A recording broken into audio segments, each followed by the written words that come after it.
287페이지입니다. 287페이지. 지목. 자, 앞 시간에 지목을 했습니다. 이제 지목입니다. 지목.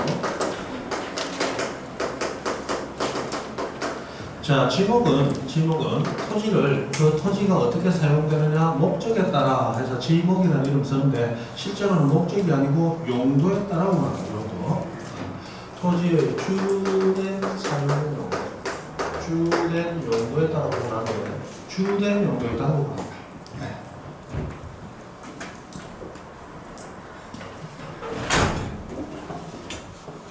네.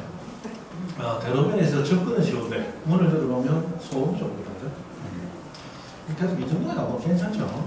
우리 집은 저 간접목 공원 위쪽에 있는데 요즘 간접목 공원 쪽으로 저녁에 되면 그 아주 시끄러운 오토바이들 있죠. 뭐 그게 지나가면 잠을 못 잔다. 요즘 또 오토바이 한 대가 아니죠. 떼 오토바이잖아. 떼 오토바이. 그죠? 떼가이로 막 지나가요. 얼마나 소리가 큰지. 그런 소리 큰 오토바이들은 자기 집 주변에서 돌아다녀야지. 그죠? 죽겠어요. 네. 자, 지목입니다. 주된 용도. 자, 아까 우리나라는 1필지 1지원 그리고 1필지 1지목이라고 그랬죠. 그럼 지목을 하나만 등록시켜야 됩니다. 자, 그런데 여러분 아파트 사시는 분 말고 단독주택에 사시는 분들 생각 한번 해보세요. 자, 집에 들어가면 우선 문 열면 차고가 있어. 근데 차고는 차를 주차시키는 용도로 사용됩니다. 주차장이라는 제목이 따로 있습니다. 따로 있어요. 그리고 집안에 뭐 화단이 있죠. 화단 이렇게 조성해 놨잖아요. 그 화단에 그냥 꽃만 심는 게 아니고 꽃을 그냥 떨어지니까 별볼로 없더라. 감나무 심고 사과나무 심고 과일 따먹으려고 과일나무 심었다. 이 과일나무를 집단으로 재배하면 과수원이라는 제목이 되도록 되어 있어요. 그 다음에 요즘 뭐 개 몇 마리 기르면서 개집을 이쁘게 몇 개 잘 지어줬다. 이 축사 있는 부지는 목장용지가 되도록 되어 있단 말이에요. 그리고 집 한쪽에 창고 하나 지어놨다. 이 물건 보관하는 창고 부지는 창고 용지라는 제목이 또 별도로 있어요. 그러면 이 주거용 건축물 때 그 다음 들어가면 벌써 창고 용지, 주차장, 과수원 온갖 게 다 어우러져 있단 말이에요. 그러면 1필지에 1지목이니까 그걸 별도로 한 필지로서 따로따로 등록하면 우리나라 필지수는 지금 3,708명만이 아니고 2억 3억 필지가 넘어갈 거예요. 그러면 일일이 관리하기에는 너무 많은 필지수가 되어버리니까 필지수를 줄일 필요가 있겠죠. 그래서 한 필지에 지목을 하나만 등록시키되 무조건 용도마다 하나씩 등록시키는 게 아니고 주된 용도 하나만 등록시킨다. 주된 용도. 그러면 우리가 마당에 차를 대고 화단이 있고 뭐 과일나무를 몇 그루 기르고 강아지 기르면서 뭐 해놔도 기본적으로는 사람이 사는 거죠. 그래서 주거용 건축부지 대 하나로만 등록을 시켜버리는 거예요. 그래서 그것을 주된 용도라고 표현합니다.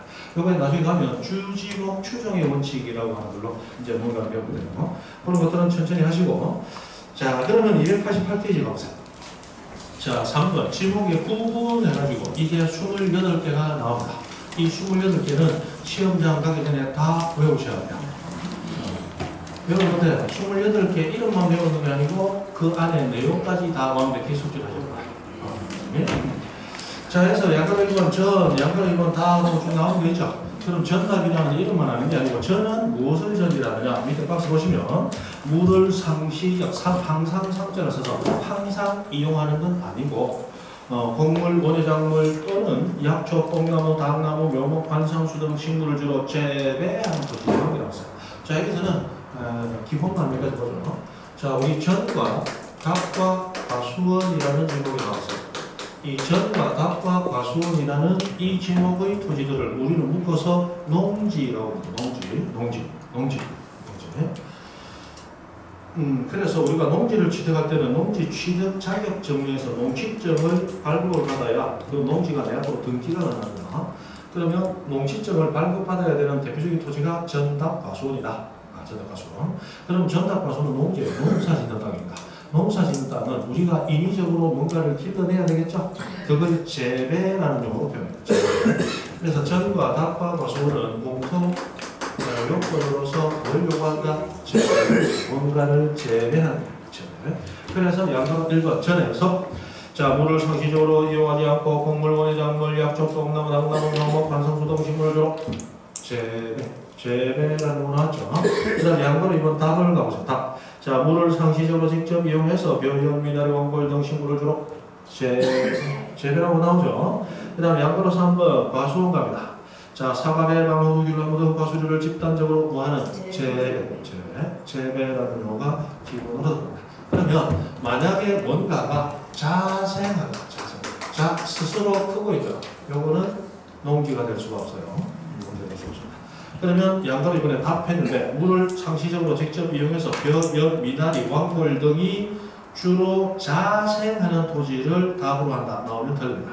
재배라고 합니다. 재배. 자, 그리고 이 전과 답은 우리말로 하면 전은 밭이고 답은 논이에요. 그럼 전은 밭이다. 그럼 뭘 밭이라고 하느냐? 물을 보이게 하지 아니하고 맨 땅에서 작물을 재배하면 밭전이 되는 거예요. 물을 이용하지 않고, 그리고 물을 보이게 해놓고 물을 이용해서 항상 이용해서 작물을 재배하면 논, 답이 되는 거다. 법이 그렇게 구분하고 있죠. 자, 그리고 과수원은 과수류를 집단적으로 재배하는 토지입니다. 과수류를 집단적으로 재배하는 토지이기 때문에 양가로 1번 전 한번 보세요. 물을 상시적으로 이용하지 않고 곡물, 원예, 작물 해놓고 과로 과수류는 뭐한다? 재배한다. 재배. 왜? 과수류는 과일나물이고 이것들을 집단 재배하면 과수원이 되니까 그렇게 구분하는 거예요. 여러분들 이제 나중에 다 외우셔야 돼요. 28개. 이 28개는 허구 28개. 몇 개 안 됩니다.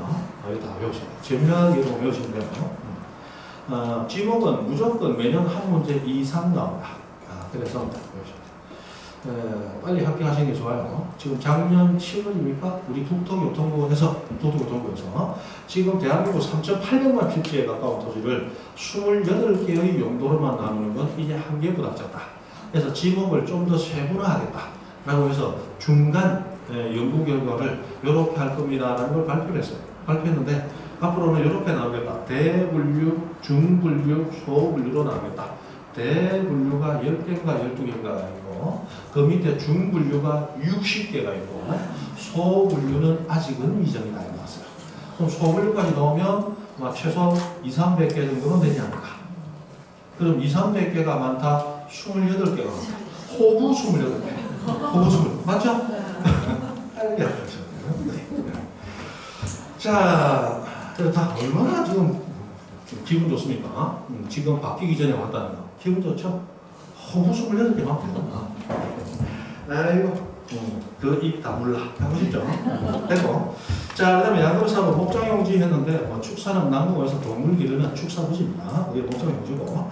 5번에 임야하고 나왔는데, 자, 산림 및 산, 그 다음에 원야 했는데, 원야는 너른 들판 같은 거 생각하시면 돼요.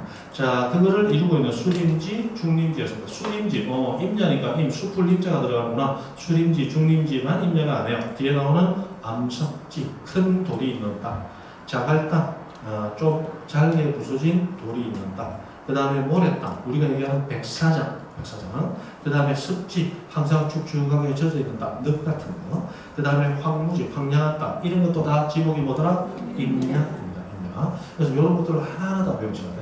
나중에 가면 황무지는 지목을 잡종지로 한다. 이런 식으로 나와요. 황무지, 잡종지, 잡다한 거 맞겠지. 뭐 맞기를 맞아. 그래서 이런 것들이 다 외워집니다.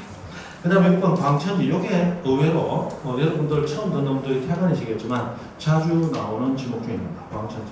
보시면 자, 지하에서 온수, 약수, 석유류 등이 용출은 터져 나온다는 얘기예요. 그 용출구 그리고 그 유지에 사용되는 무지를 광천지라고 합니다. 그 뒤에 나오는 게 이제 자주 고치는 문제예요. 다만 이 온수, 약수, 석유류 등을 일정 장소로 운송하는 옮기는 송수, 물을 옮기고 송유, 기름을 보내고 저장 시설 부지는 뭐한다? 제외한다. 이 제외를 포함한다, 제외한다. 계속 바꿔냅니다.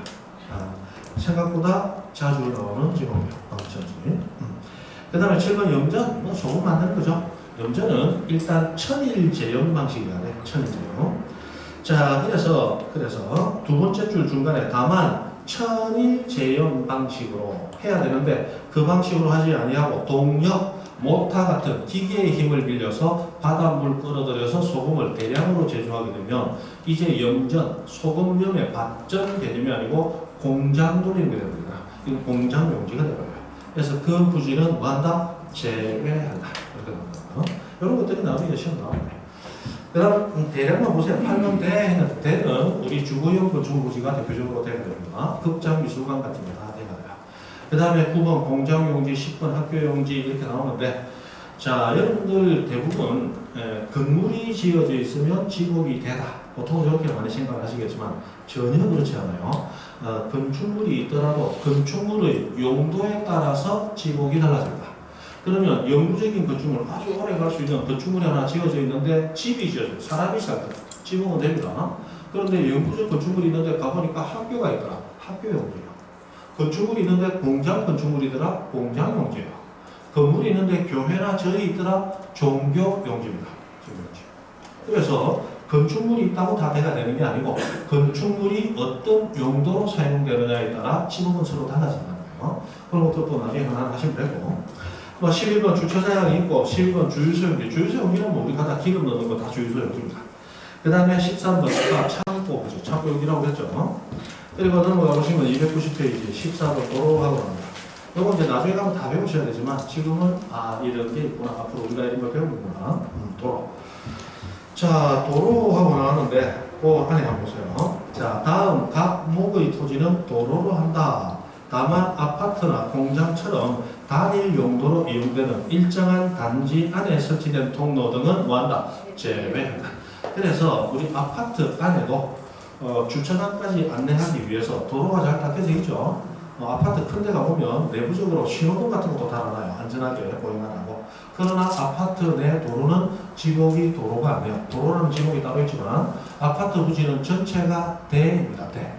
그래서 아파트 내에서 차량 사고, 인사 사고가 나더라도 도로교통법 적용이 안 된다. 왜? 도로가 아니니까. 지목이 됩니다. 지목이 돼요. 그리고 공장 담 안에 있는 것은 무조건 공장용지다. 이렇게 생각하시면 돼요. 공장 안에 시내버스 다니는 도로가 있더라도 지목은 공장용지입니다. 공장용지는 다 빨아들여요. 그럼 나중에 이제 천천히 배우시고. 그 다음에 재미삼아 동그라미 3번 한번 보세요. 자, 고속도로에 있는 휴게소 부지 하게 나왔죠. 우리 진영 휴게소 같은 거. 진영 휴게소는 휴게소 가면 뭐 오뎅도 팔고, 오뎅 하면 안 되죠. 어묵도 팔고, 호떡도 팔고, 뭐 많이 팔잖아요. 그러면 우리 점포 상가 건축물 부지는 대가 돼요. 그러나 고속도로 안에 있는 휴게소 부지는 전체를 그냥 도로로 해버립니다. 도로로.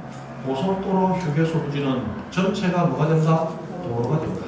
왜냐하면 고속도로 내에 있는 휴게소는 고속도로 톨게이트를 통과해서 고속도로를 이용해서만 이용이 가능하기 때문에 전체를 그냥 도로를 하나로 다 묶어버려요. 별도로 대로하지 않습니다.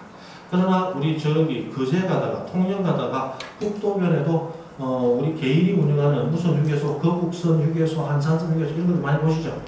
그런 것들은 개인이 운영하는 점포시설물이기 때문에 그거는 그냥 대예요. 대. 사람 사는 주거용 건축물, 상가, 점포 이런 것들은 기본적으로 대가 됩니다. 그럼 휴게소가 어디 있는 휴게소만 도로다. 고속도로 안에 있는 휴게소만 도로예요. 됐고, 그 다음에 15번 철도용지였습니다. 뭐 철로 선 깔려 있는 거 관련된 부지는 다 철도용지예요. 자, 문제는 우리 서울역, 여러분 서울역 가보신 분 계세요? 서울역? 나 안 가봤다. 서울역. 나는 비행기만 탔다, 그죠? 설마 서울역도 안 가면 총사라니. 자, 서울역 내려보면 서울역에 기차가 되는 부지는 다 철도용지일 거예요. 근데 서울역사에 딱 들어가 보면 앞에는 뭐 맥도날드, 2층에 식당, 옆으로 연결되어 있는 아울렛, 각종 쇼핑몰도 쫙 있죠. 전체를 포함해서 철도역 건물부지, 철도 역사 부지까지 전체가 철도용지가 됩니다. 철도용지. 대가 안 해요. 철도역 건물부지도 지목이 뭐가 된다? 철도용지다. 철도역사. 그 정도. 그 다음에 16번 제방 우리 또 얘기하는 거고 17번 하천, 18번 부거하고 나왔는데 자, 하천과 부거 나갑니다. 자, 하천은 다 우리가 보통 강이라고 부르는 거잖아요. 자, 강은 큰 거 강입니다. 근데 조그만한 거, 폭이 좁아서 뭐 애들도 뛰어넘어가는 거, 그건 강이라고 부르겠어요? 안 부르겠죠? 그래서 규모가 작은 것은 우리가 보통 또랑이라고 불러요. 이 또랑이라고 부르는 것이 한자로 해서 국어라고 표현해요. 국어. 우리말로 하면 순수 우리말로 하면 또랑이라고 합니다. 또랑. 한라동 가면 또랑국밥집 가보셨어요? 네. 그 옛날에 아주 맛있는 국밥집이었죠. 예전에는 그 전세 버스 들어와가지고 오신 분들 먹고 가서 수인한 맛집이죠. 또랑국밥집. 자, 그 또랑을 국어라는 어려운 한자어로 부르려고 표현합니다. 자, 하천은 자연유수. 흐를 유자입니다. 자연적으로 물이 흐르더라고요.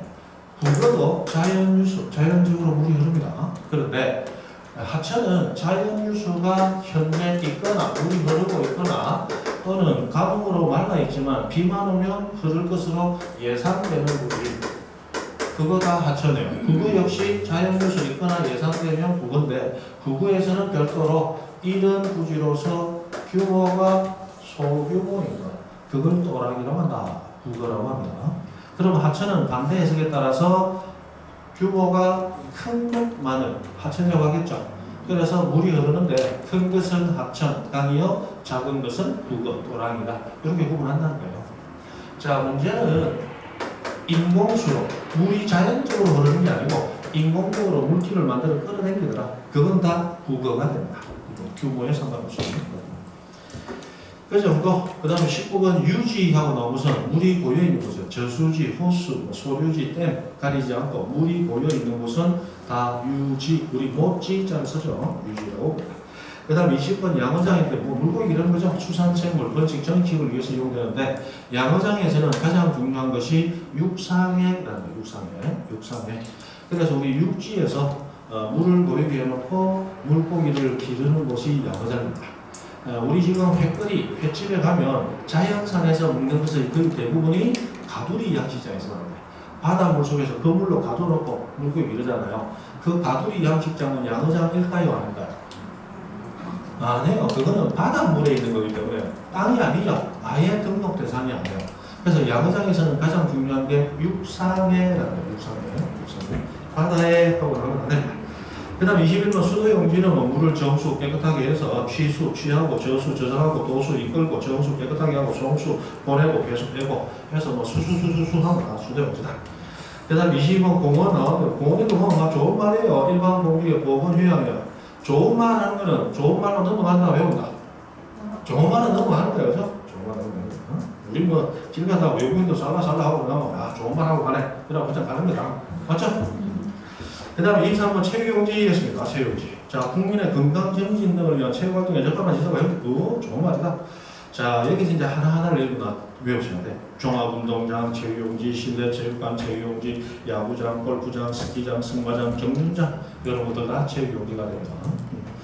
체육하는 곳이다 생각하시면 되겠어요. 그리고 24번 유원지로 가봅니다.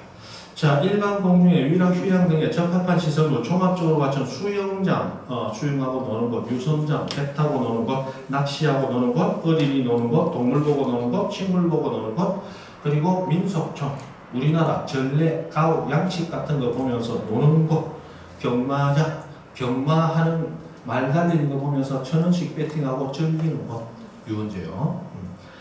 나중에 이 경마장하고 체육용지에 승마장하고 이런 거 막 섞여 있으면 뭐가 체육이고 뭐가 유용인지 헷갈려합니다. 그런 것들 나중에 이제 하나하나 외우시면 돼요. 그 다음에 25번 종교용지하고 나오고 뭐 종교용지는 다 읽으면 알겠죠. 됐고 26번 사저지 문화재로 지정된 역사적인 유적고적 기념물이지 뭐 이런 것들 다 사저입니다. 그리고 27번 묘지 뭐 사람이 묻혀있는 묘지인데 우리 요즘 그 납골당 많이 만들죠. 납골당 부지도 지목은 묘지가 돼요. 묘지가 됩니다. 대략 그 정도는 일단 이런 것이 지목이구나 정도 용어를 친숙하게 한번 나중에 집에 가셔서도 내용은 안 보시더라도 이런 지목들이 있구나라고 보세요. 작년에 뭐가 나왔냐면 항만용지 이거 정식적인 지목이냐 아니냐 뭐 이런 것도 물어요. 지금 우리 법원 중에 항만용지 있었다고 없었죠? 작년에 그런 문제가 계속적으로 나오시면 참 고마운데 잘 안 나옵니다. 자, 그리고 292페이지 28번 착종지. 예, 착종지. 이 착종지는 거기 동그라미 3번 보시면 다른 지목에 속하지 않는 토지라고 되어 있죠. 그래서 여태까지 나온 지목에 어디에도 넣을 수 없는 토지가 나오면 일단 어디에다 잡아 넣어버린다. 착종지에 잡아 넣어버린다. 그래서 호구 28개의 지목 가지고 3,800만이 되는 필지에 지목 부여가 다 가능한 이유가 뭐가 있기 때문이다. 착종지가 있기 때문에. 모르겠다. 우리가 여태까지 써보지 않은 용도로 쓰는 땅이 나왔다. 어디 잡아넣는다? 착종지. 그럼 되겠죠. 됐습니다. 그 다음에 뭐 지목의 표기 방법, 이거부터 나중에 천천히 하시고. 자, 면적을 한번 보면. 자, 면적을 배우면서 기본개념만 면적은 크기를 얘기하죠. 면적은 크기를 얘기하는데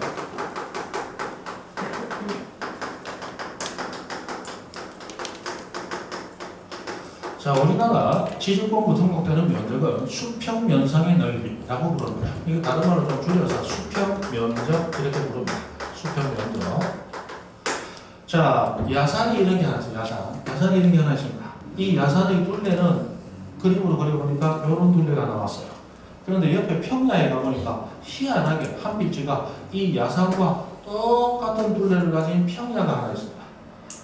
자, 이거는 산이고 이거는 평야예요. 근데 둘레를 재면 똑같습니다. 모양도 똑같고 희한하게 똑같은 게 있어요.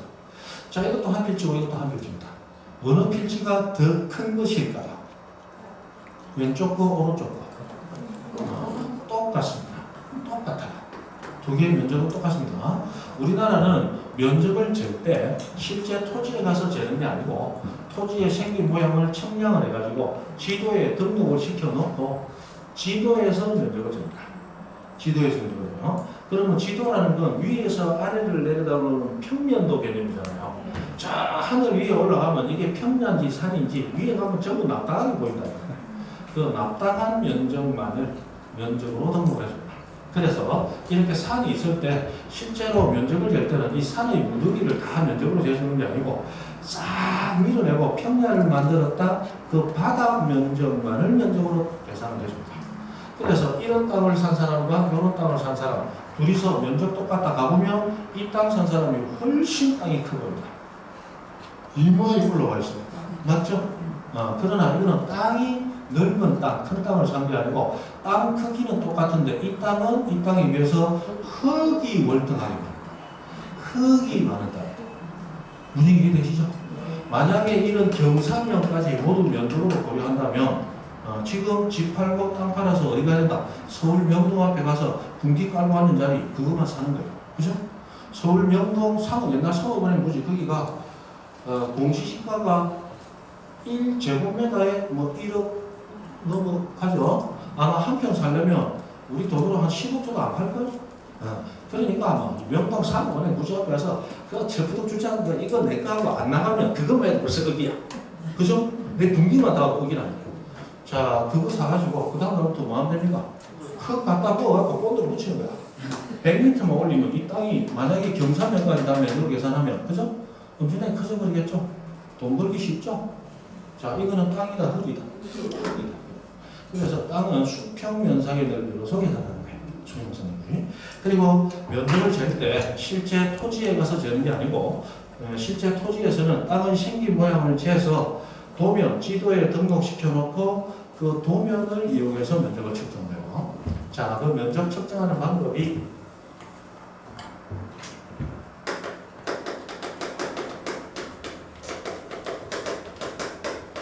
전자면적 측정기라는 게 있습니다.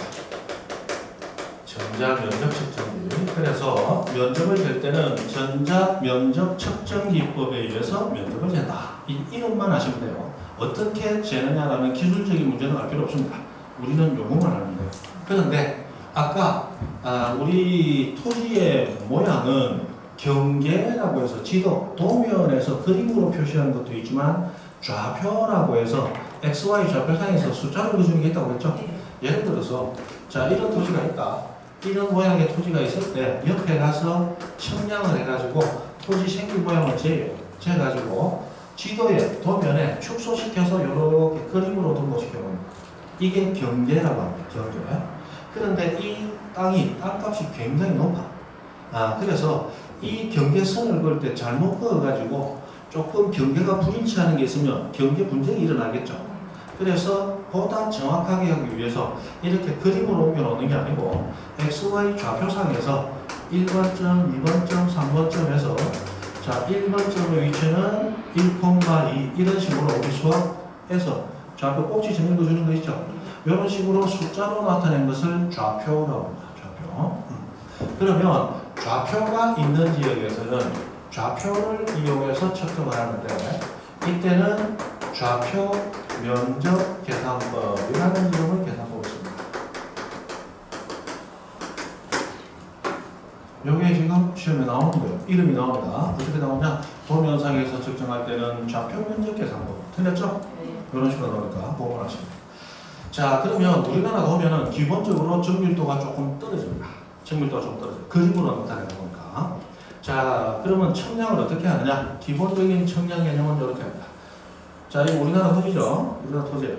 자, 우리나라 토지가 있으면 실제로 우리나라 남한만이 이 등록 대상으로 등록 관리가 되고 있고, 북한 땅도 우리나라 땅이에요. 우리나라 땅인데, 북한 땅은 우리가 함부로 접근을 못하죠? 세계적으로 소문난 세계적인 깡패, 3대를 걸친 깡패가 우위를 차지하고 있기 때문에, 여러분 다 알잖아. 삼지창 들고, 꼬리 달리고, 뿔나고, 얼굴 긁은. 안 나면 모르겠다. 옛날에 보면 포스터 그리면 북한 사람 다 그렸잖아.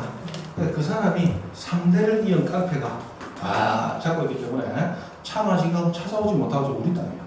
법적으로 우리 땅이에요. 자, 우리 헌법에 보면 대한민국의 영토는 한반도와 그 부속 도서란다 이렇게 돼서 법적으로 북한 땅도 우리 땅입니다. 다만 세계적인 깡패한테 일시 뺏겨가지고 점유를 잃고 있을 거예요. 어쨌든 밑에 땅은 다 등록대상이 되는데 자, 땅을 등록하기 위해서 청량을 하고 청량한 토지 모양을 도면에 등록해야 되는데 우리나라 모든 토지는 도면에 100% 등록이 다 되어 있습니다. 그런데 이 도면이라고 하는 거 아까 지적도 임야도 있다고 그랬죠? 지적도는 그 도면의 크기가 법으로 정해져 있어요. 가로 40cm, 세로 30cm 이렇게 법으로 정해져 있습니다. 그리고 지적도, 축척 실제 길이를 축소해서 등록을 하는데 500분의 1부터 6000분의 1까지 7가지 축척을 씁니다. 그 축척을 써서 등록을 하는데 대한민국의 그 큰 면적들이 한 장의 도면에 들어간다 안 들어간다? 당연히 안 들어가죠. 엄청나게 수많은 도면에 등록이 되어야 돼요. 그러면 자 여기 있는 토지를 청량을 했다. 그 많은 도면 가운데 어떤 도면을 골랐다면 이 도면의 어디에 그 토지 모양을 위치시킬 것인가 정확히 나와야 될 거 아니에요. 그래서 자 청량을 하기 전에 청량을 하기 위한 기준점을 미리 잡아봤습니다. 자, 대한민국 모든 토지 위에 청량할 때는 이 점을 기준으로 청량하세요 라고 기준이 되는 점을 미리 잡아놓는데 이 기준되는 점이 3점이 있어요. 나중에 이 점의 이름까지도 여러분 아셔야 되는데 나중에 천천히 하시고 자, 지적 삼각점이라고 부르는 점이 처음 나와요. 그리고 삼각점은 2km에서 5km의 간격을 두고 점이 하나 잡힙니다. 너무 멀어서 토지 청량이 어려워. 그래서 지적 삼각 보조점이라는 점이 점 간의 거리가 약 1km에서 3km 정도 사이를 두고 다시 잡힙니다.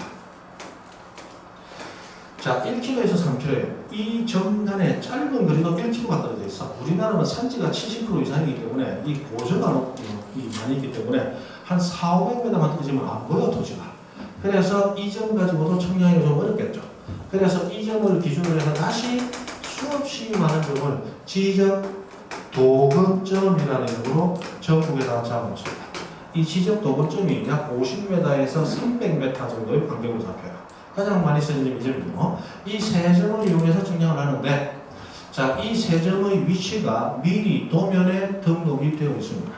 지적 삼각점은 동그라미에 십자 표시로 지적 삼각 도로점은 동그라미에 연하게 좀 채식이 되어 있어요.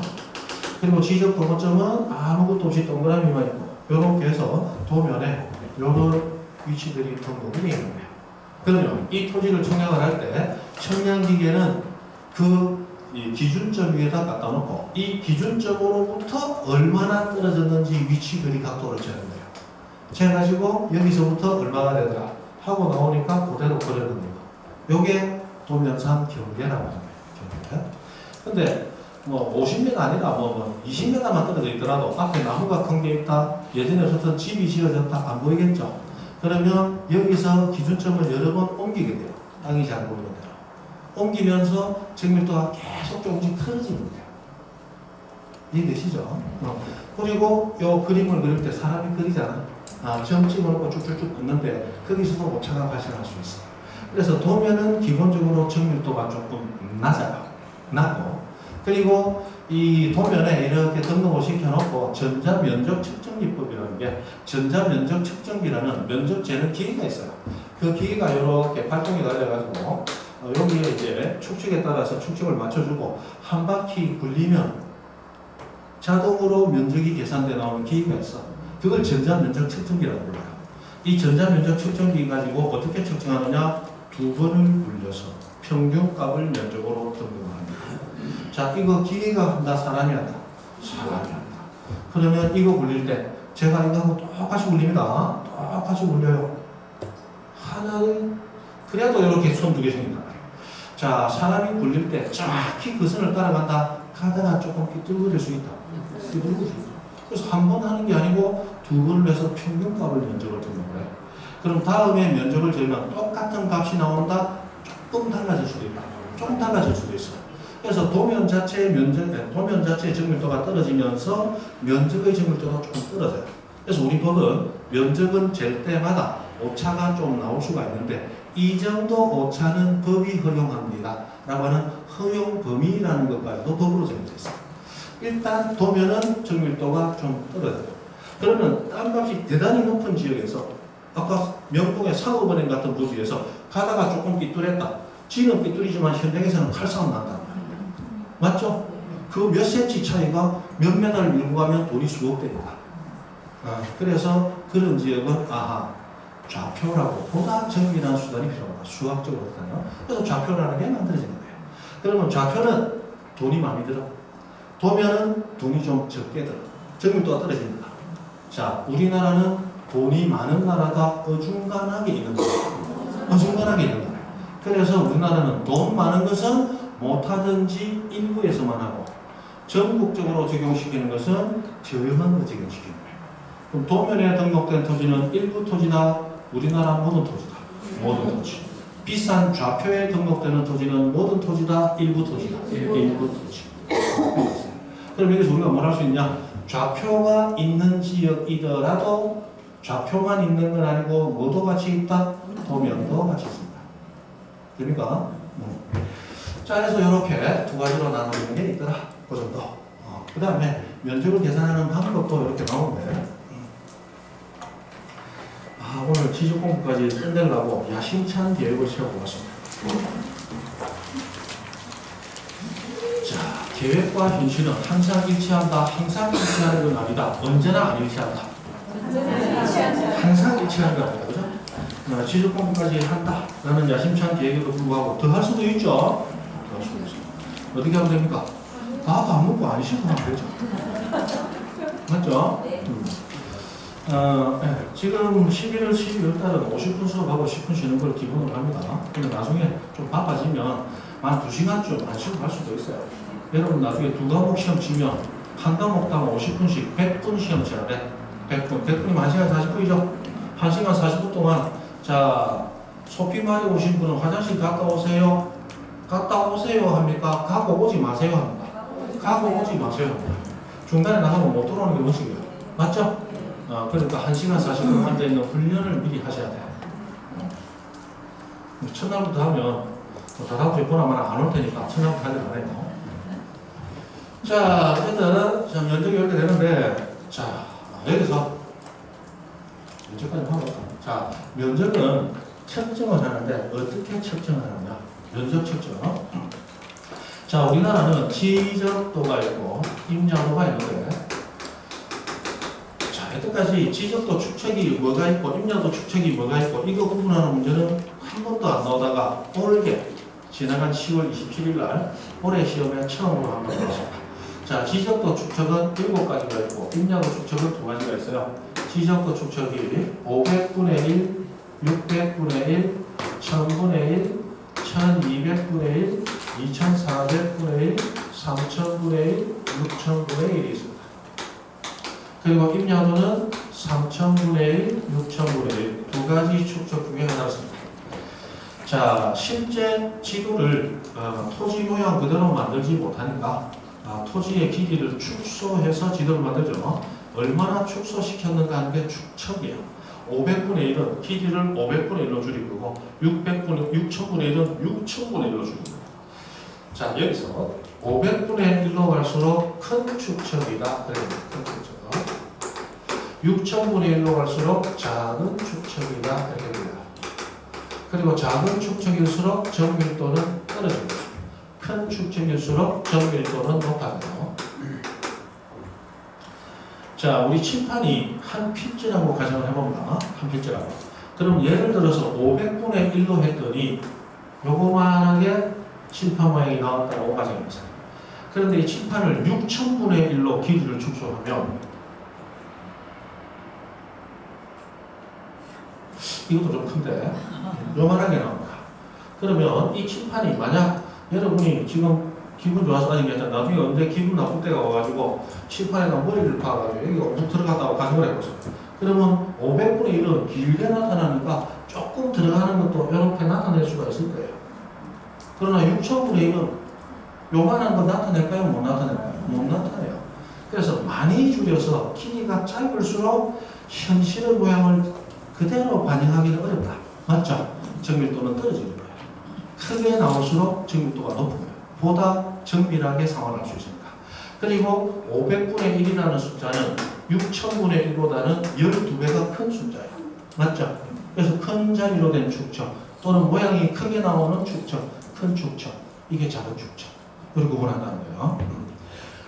작년에 3000분의 6000분의 1 시적도 축척으로 들어가냐 안 들어가냐 요거 구분하는 문제가 작년에 나왔어요. 요번에 그렇게 지나간 시간에 나왔어요. 그리고 임야도는 두 가지 축척밖에 없습니다. 그러면 지적도는 임야도에 비해서 상대적으로 축척이 정밀하죠. 임야도는 상대적으로 가장 안 좋은 축척 두 가지만 쓰죠. 그래서 지가가 땅값이 낮고 개발이 거의 안 돼 있는 토지들은 땅값이 낮으니까 도면의 정밀도가 조금 떨어져서 조금 삐뚤어져도 땅 한 평 해봐야 뭐 많은 이라는데 한 2평 잘못돼도 막 안 싸우고 아이고 내 막걸리 한 잔 묵딱 하시면 가라 켜라. 근데 도심지 땅 30cm만 밀고 들어와도 부엌칼 들고 칼싸움을 한단 말이에요. 맞죠? 그래서 지가가 높은 땅은 보다 정밀한 지정도예요. 지가가 낮고 개발이 안 돼 있는 땅은 보다 정밀도가 낮은 임야도예요. 이렇게 구분이 되는 거예요. 됐고. 자, 그러면 우리나라의 토지의 면적을 측정을 하는데 실제 토지에서 측정한다, 도면 이용해서 측정한다. 도면 이용해서. 그러면 자, 500분의 1 축척과 600분의 1 축척 이 두 가지 축척이 가장 정밀한 거죠. 여기 등록된 토지하고 기타 나머지 축척 도면에 등록된 토지하고 이렇게 일단 나눕니다. 나눠가지고 자, 여기 정밀한 도면에 등록된 토지는 면적을 등록할 때 0.1제곱미터 단위까지 등록을 해줘요. 정밀도가 낮은 도면에 등록된 토지는 1제곱미터 단위로만 등록을 합니다. 그럼 보다 정밀하게 등록되는 것은 위에 도면, 아래 도면? 위에 도면. 보다 정밀한 도면에서 면적 단위도 보다 정밀한 거예요. 0.1제곱미터. 이 0.1제곱미터를 우리 법에서는 제곱미터 이하 한 자리 단위 이렇게 합니다. 그리고 1제곱미터는 말 그대로 제곱미터 단위로 이렇게 표현해요. 제곱미터 단위로 이렇게 등록을 해줍니다. 그러면 여러분들 지금 부산에 살고 계시니까 여러분들은 아마 대장, 등기부 이런 거 찾아보면 여러분 땅 면적이 뭐 500.0제곱미터, 100.1제곱미터 이렇게 등록이 되어 있을 거예요. 제가 사는 그 집의 땅은 100제곱미터 하고 끝납니다. 무지개 아시죠? 등록되어 있는 도면의 축척이 다르다.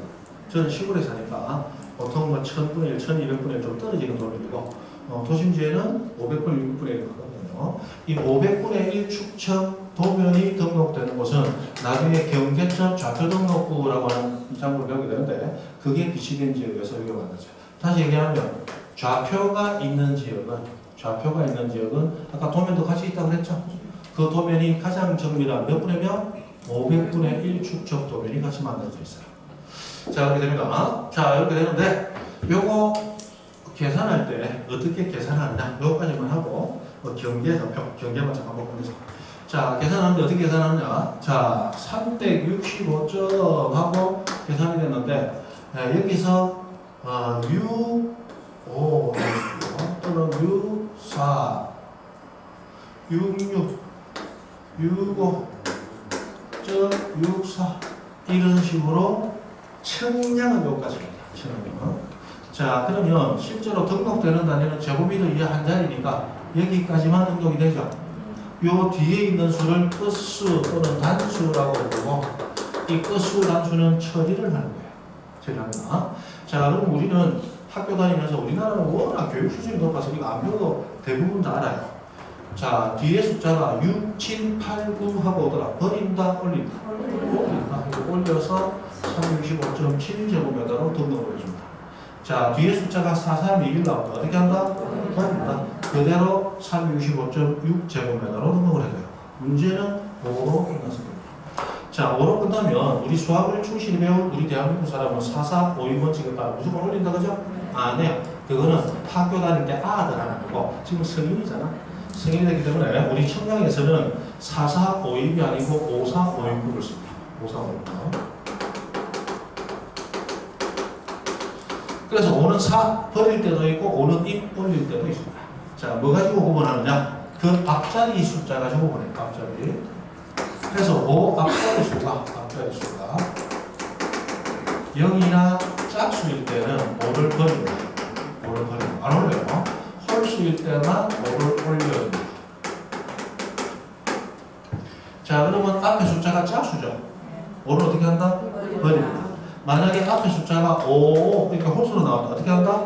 5를 올립니다. 올리면 5가 뭐가 돼요? 6이 되겠죠. 그러면 자, 5, 3, 5, 2법을 채택한 결과는 앞에 수가 짝수일 때는 5를 버리니까 그대로 짝수예요. 앞에 수가 홀수일 때는 5를 올려버리니까 짝수가 되겠죠. 그러면 5, 4, 5, 2법을 적용한 결과는 5 앞자리 수를 무슨 수로 만들어준다? 짝수로 만들어주는 거지. 이렇게 생각하시면 돼요. 그죠? 그렇게 해서 보다 좀 정밀하게 끝수 처리를 해야 된다. 일단은 이렇게 한 자리만 배우시고 나중에 가면 두 자리가 나오는 경우는 어떻게 처리한다. 그거까지 조금 더 재밌게 배워요. 조금 재밌죠? 미칠 것 같죠? 집에 가기 싫지? 맞죠? 자, 이렇게 하고 사람 생각이 다를 수가 있어요.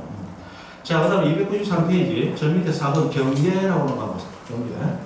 자, 1번의 경계란 필지별로 경계점간을 했는데 이 경계점은 이 땅이 쭉 이어져가다 꺾어지는 굴곡점을 경계점이라고 합니다.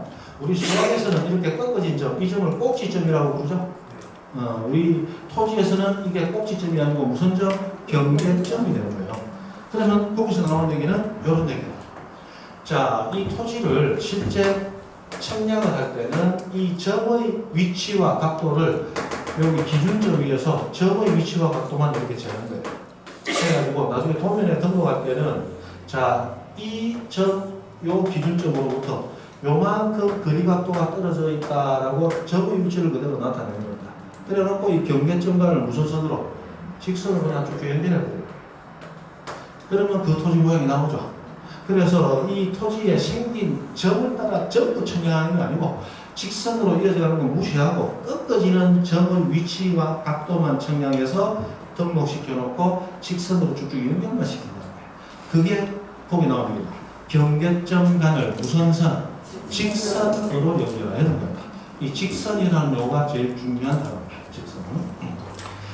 자, 그리고 2번 경계 결정 기준에서 양도일번 지상 경계 결정 기준으로 해서 5가지가 나옵니다. 이 5가지 뭐 꾸준하게 나오고 있는 카드입니다. 자, 1번 연접되는 토지 간의 높낮이의 차이가 없더라. 자, 여기서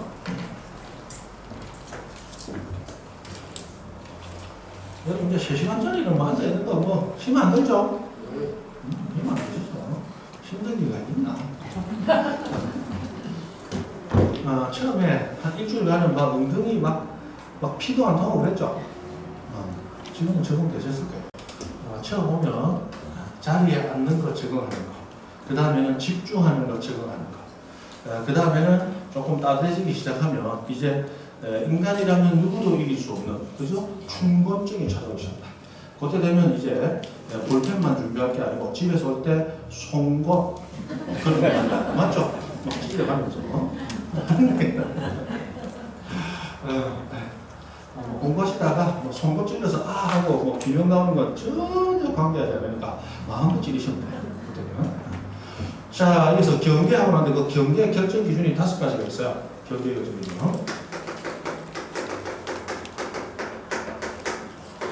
자, 요것만 하고 끝냅니다. 마지막이야. 자, 이 경계를 새로 정할 때 기준이 5가지가 있습니다. 우리 시험은 오지선다예요.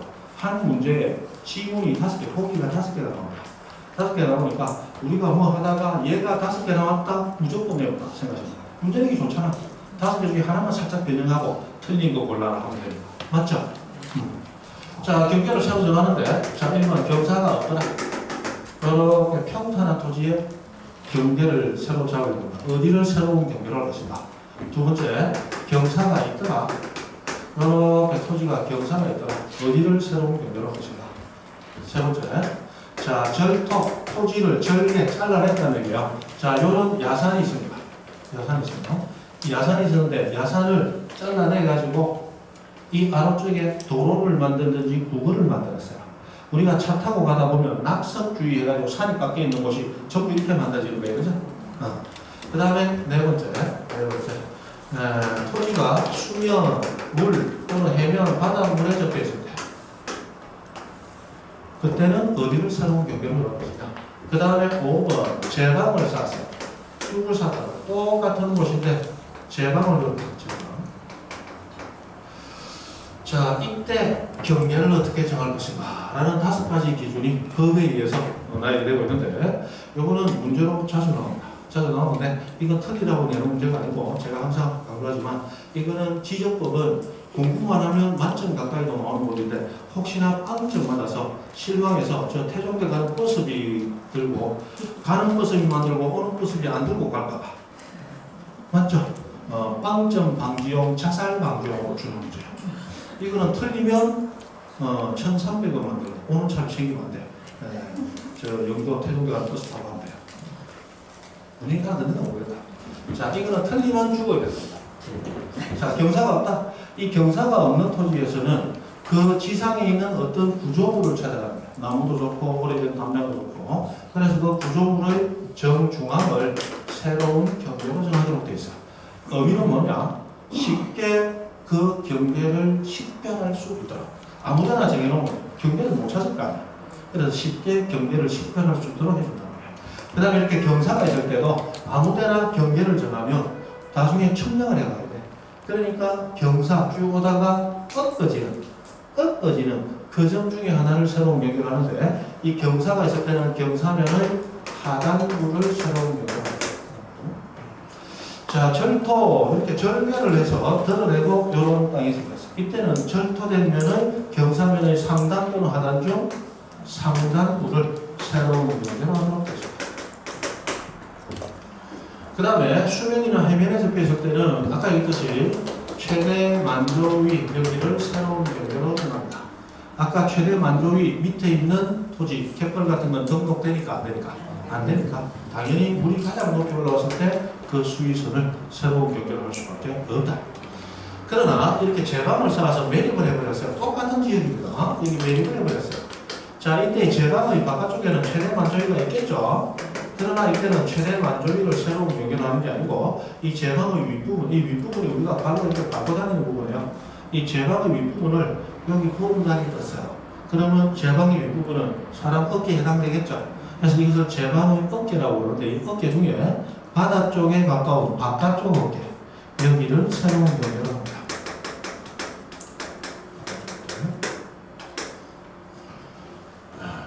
요거는 문제로 나오면 반가워할 게 아니고 무서워해야 돼. 틀리면 죽어야 돼. 그죠? 틀리면 죽어야 됩니다.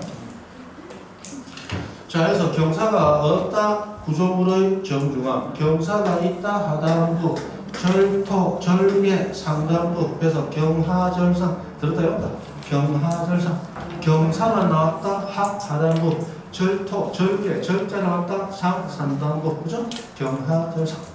그 다음에 수면해면 하면 이거 무조건 최대 만족이고, 제방은 바깥쪽 어깨. 요거는 최대 만족이면 안 됩니다. 우리 요 제방의 바깥쪽에 보면 산발이 많이 있죠? 이 바다에 제방이 누르지 말고 산발이 쌓아놨잖아요. 네. 테트라포트라 하는 거. 예, 우리 보통 산발이라고 그러지만 눈에 보는 건 발이 3개라서 산발이지만 실제로는 사발입니다. 발이 4개, 하나는 밑에 있단 말이에요. 자, 이 산발이 있는 지역에서 대한민국 바닷가에서 인사사고, 인명사고, 사망사고 같은 거 합쳐서 제일 많이 나옵니다. 우리 낚시하는 분들 또는 관광차 왔던 분들 정신이 툭 뛰다가 미끄린다. 그래서 떨어지면 3m, 3m씩 떨어지면서 올라오지 못해요. 그렇게 됐기 때문에 잡을 데가 없어. 거기서 한 5시간 이래 넘어가면 저체온증으로 죽어버려요. 많이 죽습니다. 그래서 여기를 최대 만조위까지 토지로 등록시키게 되면 국가에서는 어떤 의미를 가지고 가는가? 인구가 너무 많구나. 여기 가서 좀 없어져 줬습니다. 그러니까 가장 안전한 어디까지만? 평탄한 바깥쪽 어깨까지만을 토지로 등록하자. 이해되시죠? 자, 해서 경계까지 이제 지번, 지목, 면적, 경계까지 왔습니다. 좌표는 거의 잘 나오지 않으니까 좌표는 됐고, 자, 그 다음에 넘어가시면 295페이지에 지상 경계점 등록 하는 게 있는데 요거는 일단 넘어가세요. 그리고 지적 공부 들어갑니다. 296페이지. 이 지적 공부부터 이제 남아있는 내용들은 언제 한다? 다음 시간에. 오늘 다 끝내고 싶죠? 그래도 궁금증을 남기기 위해서는 다음 주에. 오늘은 여기까지. 좋습니다.